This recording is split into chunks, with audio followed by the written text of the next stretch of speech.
জীবনের অর্থ কি? আপনার জন্ম হয়েছিল বস্ত্রহীনতার মধ্যে দিয়ে এবং আপনার মৃত্যু হবে বস্ত্রহীনতার মধ্যে দিয়ে।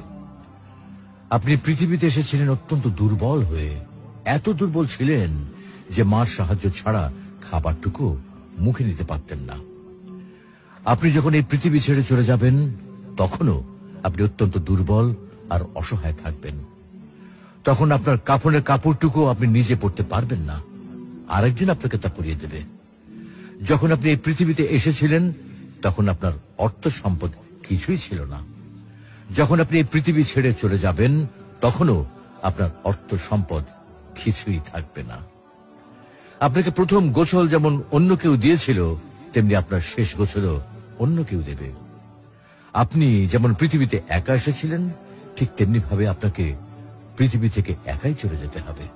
আপনার সঙ্গে আপনার প্রিয়জন কেউ যাবেন না। হ্যাঁ, এটাই জীবন, এটাই তো জীবন। তাহলে কেন এত মারামারি, এত সংঘাত, এত হানাহানি? কেন এত বিদ্বেষ? কেন এত হিংসা? কেন এত বেইমানি? তাই সকলের প্রতি দয়াশীল হন, সকলকে আপন করে নিন এই ক্ষণিকের যাত্রায়। জীবন খুবই সংক্ষিপ্ত, সুতরাং জীবনকে মহৎ কাজে উৎসর্গ করুন। সর্বদাই নিজের ও মানুষের কল্যাণ করুন, অনর্থক কাজ